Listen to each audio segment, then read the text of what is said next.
he will do it for somebody else out there. This is 5 to 5 on Route 104. Oh yes, and today on 5 to 5 we're going back to our homes, especially those who work up at our urban areas. Maybe you're in Mombasa, you're in Nairobi, wherever you are, it's an urban area and you have parents back at home. So today 5 ways to deal with parents, especially if you work in the urban areas. 5 ways to deal with parents, especially if you work in the urban areas. And this 5 to 5 is simply to tell you that you need to have a peaceful relationship between you and your parents at home. Wengine tunalalamika, wanapiga tu simu, wasemangi wakipata do. So these are some of the things you need to look at. 5 to 5 on Route 104. Yes, and of course anybody watching live, may God bless you, habari zenu. And 5 ways to deal with parents, especially if you work in the urban areas. And number 1, do projects personally if you want to finish on time. And I've had a lot of complaints. I've been sending money home, ile nyumba hijawai isha. I've been sending my dad money, amekuwa akifanyia ukulima, my projects are stalling, alafu nakasirika. So you know what, if you want to these projects to finish on time, ama to get completed on time, do them personally. Go home, do them. You know, even your parents wako na biashara zao, so you need to understand they too have their own work. So stop forcing them to finish yours on time. If you want that car house to kumaliza, you've been sending money for 4 years now na nyumba haijawahi maliza kujengwa. So instead of calling kila siku unagombana na wazazi, at times you feel like you don't want to talk to them, you know what, get time, go there, finish your own project. They also have their businesses to do. 5 to 5 on Route 104. Oh yes, and a parent hapa wamekubali kabisa. 5 ways to deal with parents,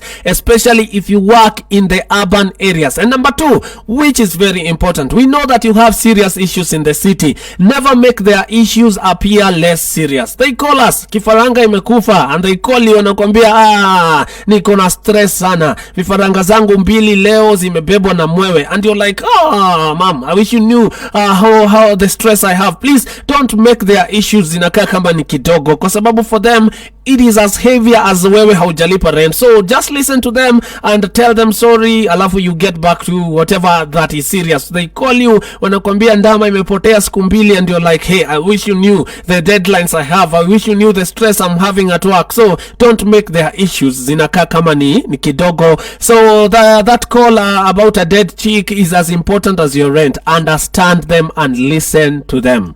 5 to 5 on Route 104. Yes, we're talking about ways to deal with parents, especially if you work in the urban areas. And number 3, another important part or thing to note, call them oftenly. Just call them, even if it's just greetings. Wengine wetu, we are waiting for please call me from them, and when they write please calls, you know it's money, so you send money na story naisha. At times they just want to hear your voice. Call them. Do not always wait to call for them to call you, ama please call you, ama what, update them. Call them, tell them this is what I'm going through, this is what is happening in my life. So ukiona hizo please call me, at times is a pesa. Please call them. 5 to 5 on Route 104. Oh yes, we're talking about 5 ways to deal with parents, especially if you work in the urban areas, wale watao. And number 4, if their call is all about complaining. You know, we say wakitupigia simu ni kucomplain. At times they complain a lot, which is true. Instead of getting angry at them, please visit them. At times they just want a solution from them and they don't know how to ask, so they decide to complain. Ile pesa ulinitumia, ule fundi alijenga vibaya, ule nini alifanya hivi. They just want you to go there, observe what is happening, give a solution. So it's not always about the money you send, it's about your presence. Visit home, panda gari, fika huko, angalia ile fence mama amekuwa kilia ama baba amekuwa kilia. Can I really help? Can I solve this? Can I help them solve this? Instead of saying nimetuma pesa, tafuta fundi. At times just go there, observe, help them come up with solutions, and you know what, blessings spawn blessings be visiting you. 5 to 5 on Route 104. Today on our 5 to 5, we're talking about ways to deal with parents, especially if you work in the urban areas. Some matter abroad, you just call them, mama, they call you every end month, they just remind you there's something you're supposed to send. Today is more than actually money. And number 5, as you get elevated, elevate them too. This is very important. To find what God has blessed you. You have a beautiful house, a beautiful car, you have a good job, a well-paying job, lakini tukienda nyumbani tunashangaa hawa ni wazazi wa mtu fulani. So as you get elevated, please elevate them too. People will also judge you by how your parents live. 5 to 5 on Route 104.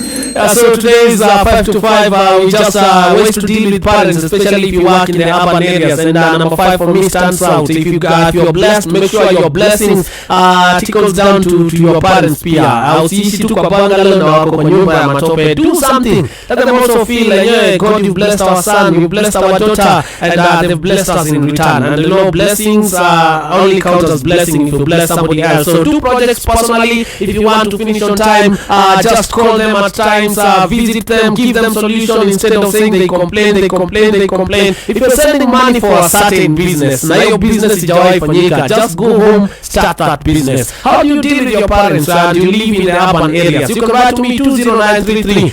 When that post goes live on Facebook, you can also comment there. 5 to 5 on Route 104. Hope FM. It's now 5 p.m.